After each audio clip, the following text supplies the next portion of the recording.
Welcome to ABC campus. आज हम basic consolidation के टॉपिक में एक प्रैक्टिस क्वेश्चन को सॉल्व एंड डिस्कस करेंगे जिसका टाइटल है बीएल एंड एफएल। तो क्वेश्चन ये है कि the summarised draft statement of financial position of companies in a group at 31 December 2018 वर।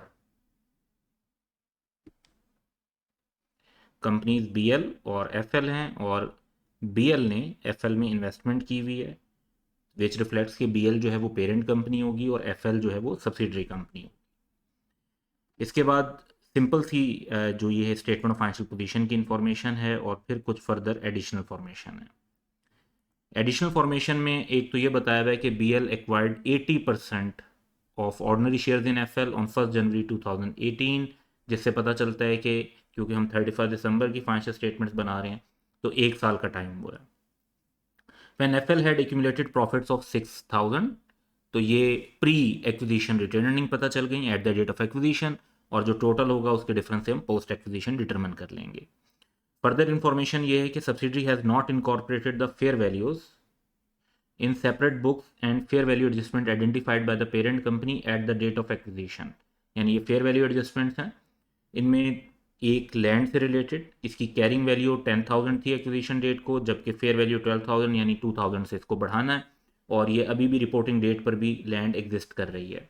अगर ये डिस्पोज ऑफ हो गई होती तो फिर ये पोस्ट एक्विजिशन में रिवर्सल हो जाता, लेकिन ये अभी तक एग्जिस्ट कर रही है और लैंड पर तो डेप्रिसिएशन भी नहीं होती, तो पूरे 2,000 का इफेक्ट कैरी करेगा। सेकेंड आइटम है इन्वेंट्री, जो कि 6,000 की थी लेकिन इनकी फेयर वैल्यू कम थी, तो 4,500। और याद रखना है कि फेयर वैल्यू ज़रूरी नहीं होता कि एनआरवी हो, क्योंकि NRV is estimated selling price in the ordinary course of business less estimated cost to complete and make the sale, जो कि फेयर वैल्यू से डिफरेंट है। फेयर वैल्यू जो है that is the amount that would be receive to by selling an asset at a measurement date between market participants in an orderly transaction. तो ये अब reporting date पर exist नहीं करती, यानी पोस्ट एक्विजिशन में जो इफेक्ट है इसका वो रियलाइज हो जाएगा और उसको हमें इनकॉर्पोरेट करना होगा। ग्रुप की पॉलिसी है to measure NCI at proportionate share. Proportionate share का मतलब हुआ कि पार्शियल गुडविल मेथड होगा और 20% ऑफ गुडविल जो है वो इम्पेयर भी हो गई है, तो इम्पेयरमेंट को भी हमें रिकग्नाइज करना होगा गुडविल की। तो पहला स्टेप हमारा जो होगा वो क्वेश्चन की रिक्वायरमेंट के मुताबिक consolidated statement of financial position बनाना है, तो उसका फॉर्मेट बना लेते हैं।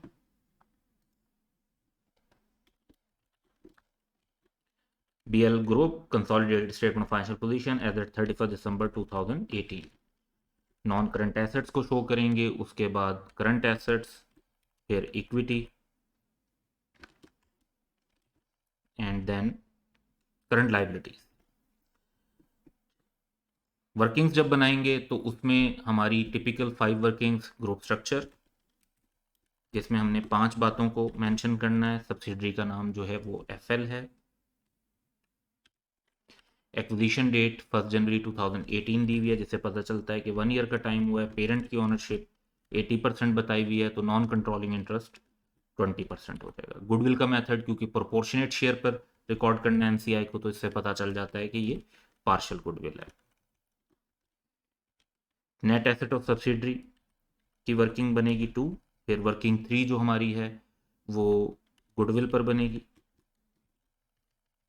फिर वर्किंग 4 नॉन कंट्रोलिंग इंटरेस्ट, और वर्किंग 5 जो है वो ग्रुप रिटेन ने।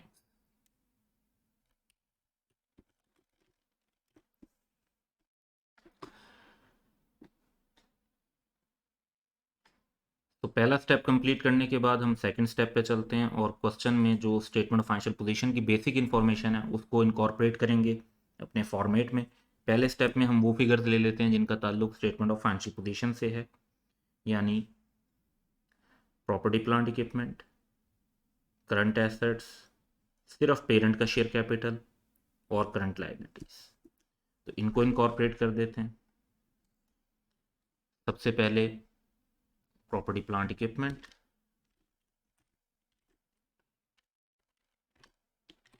करंट एसेट्स,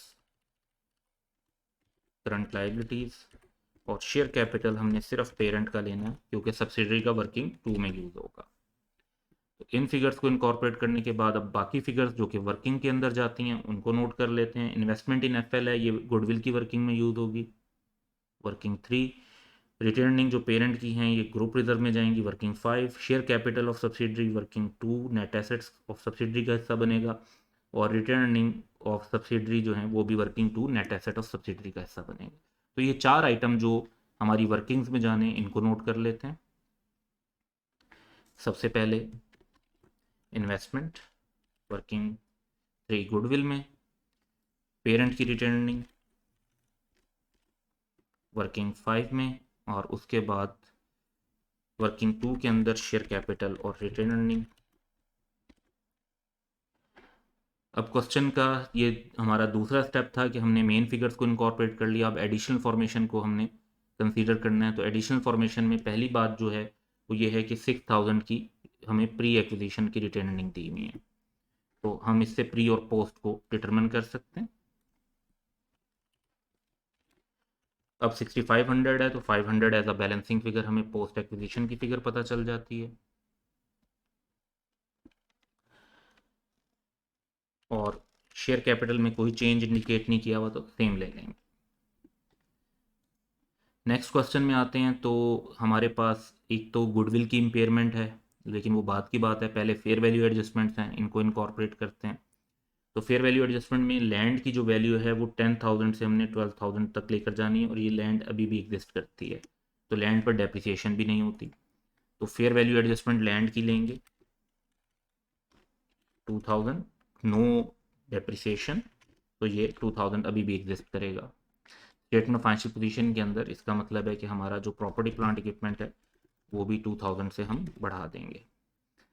नेक्स्ट एडजस्टमेंट जो क्वेश्चन में है वो इन्वेंट्री की है, जो कि हमने 6000 से 4500 पर लेकर जाना है, 1500 से कम होनी है, और ये अब रिपोर्टिंग डेट पर एग्जिस्ट नहीं करती। यानी ये जो भी गेन था, फेयर वैल्यू का इफेक्ट था, वो रियलाइज हो गया है, बाद में इन्वेंट्री सेल हो चुकी है।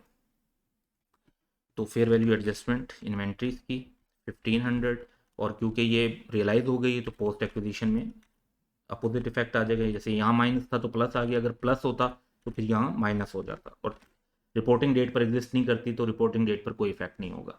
अब रिपोर्टिंग डेट पर कोई इफेक्ट नहीं होगा, आप इसको डायरेक्ट जीरो भी लिख सकते हैं, लेकिन इसका इफेक्ट शो करने के लिए लाइक आप ये भी कह सकते हैं कि एक्विजिशन डेट पर हमारी 1500 की इन्वेंट्री ऐड हुई थी, लेकिन वो बाद में रियलाइज हो गई तो ख़त्म हो गई। और डायरेक्ट आप ऑब्वियसली प्लस 1500 माइनस 1500 का नेट इफेक्ट नील है, तो आप इसको स्किप भी कर सकते हैं स्टेप को, क्योंकि इसका कोई इफेक्ट नहीं होगा। उसके बाद क्वेश्चन में फर्दर जो इन्फॉर्मेशन है उसमें यह बताया हुआ है कि 20% से गुडविल की इम्पेयरमेंट रिकॉर्ड करनी है। तो 20% से इम्पेयरमेंट, तो जो भी गुडविल हम कैलकुलेट करेंगे उसकी इम्पेयरमेंट रिकॉर्ड कर लेंगे, और ये हमें ख्याल रखना है कि वो 20% करेंगे। तो बाकी सारा कुछ तो क्वेश्चन में जो डाटा था वो हम इनकॉर्पोरेट कर चुके हैं। तो अब सिंपली हमने टोटल्स करने होंगे, और इस दौरान जो भी गुडविल आएगी उसको 20% से उसकी इम्पेयरमेंट भी ले लेंगे। तो पहले वर्किंग 2 का टोटल कर लेते हैं। अब क्योंकि पार्शियल गुडविल है क्वेश्चन में, तो एनसी एट एक्विजिशन डेट के एसेट्स का 20% होगी। टोटल हो गया 32300। नेट एसेट एट एक्विजिशन जो हैं वो वर्किंग 2 के मुताबिक हमारे पास 26,500 के हैं। तो हमारे पास गुडविल एट एक्विजिशन जो है वो आ जाएगी 5800। अब इसमें से हमने 20% को इम्पेयर करना है। 5800 का 20% बनेगा 1160। तो जो हमारे पास गुडविल है एट जो स्टेटमेंट ऑफ फाइनेंशियल पोजीशन में शो होनी है वो नेट 4640 की बचती है। अब ये एक इसमें दो स्टेप्स हैं ऑब्वियसली। एक तो गुडविल को हमें स्टेटमेंट ऑफ फाइनेंशियल पोजीशन के अंदर शो कर देना है, दूसरा ये कि ये इस इम्पेयरमेंट का इफेक्ट कहाँ जाएगा, क्योंकि ये पार्शियल गुडविल है, जिसका मतलब है कि सिर्फ पेरेंट का के हिस्से की गुडविल रिकग्नाइज की गई है। तो जब इम्पेयरमेंट होगी तो उसमें एनसीआई का कोई शेयर नहीं होगा, और ये सारी की सारी इम्पेयरमेंट जो है वो ग्रुप रिजर्व को चार्ज की जाएगी। अब हम आते हैं वर्किंग 4 की तरफ। एनसीआई एट एक्विजिशन जैसे हमने यहाँ लिया सेम यहाँ पर हम लेंगे।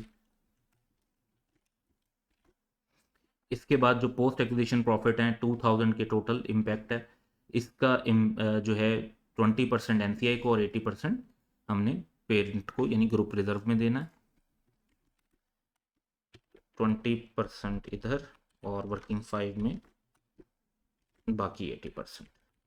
फिगर्स एनसीआई की फिगर हमारे पास टोटल आ जाएगी 5700, फिर टोटल हम कर देते हैं 222440। तो स्टेटमेंट ऑफ फाइनेंशियल पोजीशन में ये फिगर्स हम मेंशन कर देंगे रिटेन अर्निंग की, नॉन कंट्रोलिंग इंटरेस्ट, और बाकी फिगर्स का भी टोटल कर लेते हैं, जैसे प्रॉपर्टी प्लांट एंड इक्विपमेंट का टोटल, करंट एसेट्स का टोटल और करंट लाइबिलिटीज़ का टोटल। एसेट साइड का ग्रैंड टोटल करेंगे तो दैट इज़ 147140, और उसके बाद हम इक्विटी और करंट लाइबिलिटीज़ की साइड का ग्रैंड टोटल करेंगे तो वो भी सेम आता है 147140। That's all for today, have a good day.